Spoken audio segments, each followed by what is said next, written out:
बड़ा पापी था, उसने अपने जीवन में कितने पाप किए, लेकिन अंत में जब वो भगवान की शरण में आया तो उसकी भी मुक्ति हो गई। ध्यान रखना, अगर पंडाल में आप लोग बैठे हो, कथा को सुन रहे हो, तो कथा को ऐसे सुनना, भले ही 5 मिनट के लिए यहाँ आओ तो आओ ऐसे जो अपना तन मन सब भगवान को अर्पण कर दो। क्योंकि परीक्षित महाराज, श्रोता भी कई प्रकार के होते हैं। हाँ, कथा सुनने की भी प्रवृत्ति कई प्रकार की होती है। महाराज श्रोता बताए गए हैं भागवत जी में, ये प्रमाण आता है कि श्रोता 3 प्रकार के होते हैं, 3 प्रकार के। अब आप लोग बताओ तो बताए दें हैं?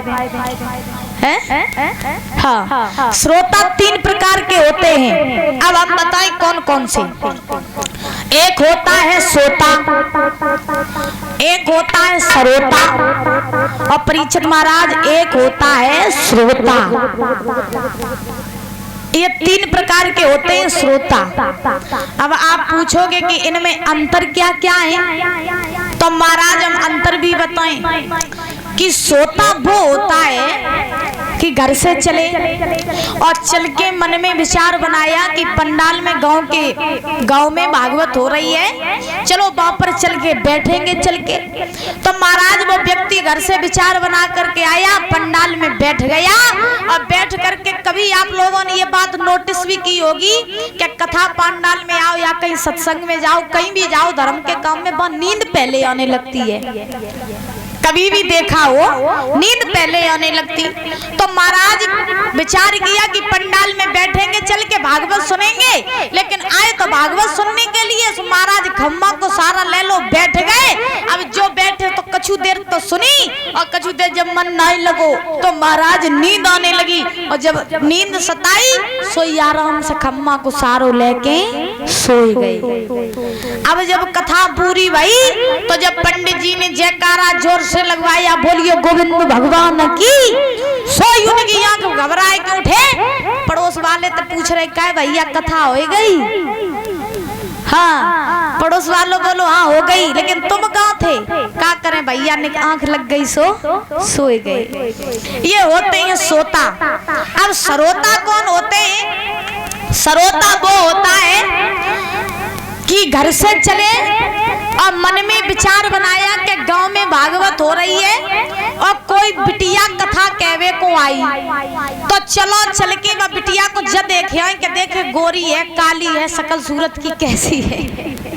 हाँ, तो घर से चलने के बाद में पंडाल में आए गए और आए के बैठ गए। जब खूब देख लो कि बिटिया तो ठीक ठाक है, जब मन नहीं लगो तो बिटिया को देखे चले गए। ये होते हैं श्रोता।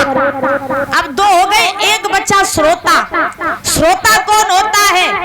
श्रोता वो होता है कि दिन में 24 घंटे काम करे।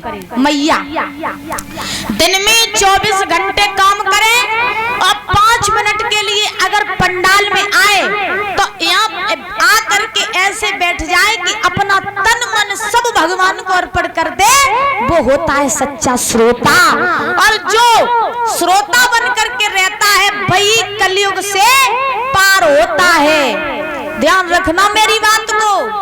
लोग कहते हैं कि कलयुग आ गया, कलयुग आ गया। कलयुग नहीं आया है, कलयुग को लाने वाले कौन है? हम हैं हम।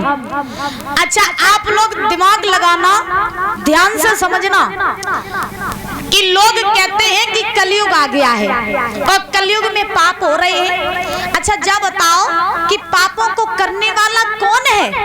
मनुष्य। मैया, पापों को करने वाला कौन है? मनुष्य है। पाप कहाँ कहाँ होते हैं? पाप वहाँ होते हैं कि अपना भला चाहो और दूसरे का बुरा चाहो। हाँ, अगर घर में आपकी एक आंख फूटी है तो लोग क्या सोचते हैं? अगर मेरी एक फूटी तो पड़ोसी की दोनों फूट जाए, मेरी एक फूटी पड़ोसी की दोनों फूट जाए। ये होता है पाप।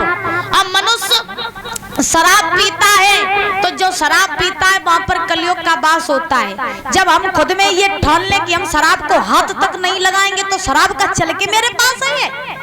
बुजुर्गों ध्यान देना, अगर हम शराब को हाथ नहीं लगाएंगे, मदरा को हाथ नहीं लगाएंगे तो मदरा की इतनी हिम्मत है जो मेरे पास पास में चल के आ जाए, आ जाएगी? नहीं आएगी। जब तक हम उसके पास में नहीं जाएंगे, जब तक उसे पिएंगे नहीं, तब तक शराब पास में नहीं आएगी। तो ये क्या है? ये कलयुग है। अगर हम चरित्रहीनता नहीं फैलाएंगे और खुद के अंदर इतना क्षमता रखेंगे, इतना कंट्रोल रखेंगे कि हम जीवन में गलत काम नहीं करेंगे, तो गलत कामों की हिम्मत नहीं है जो आपके पास में आ करके कहे कि हमें कर लो। कोई कहता है? नहीं कहता है। महाराज कवि लिखता है बड़े सुंदर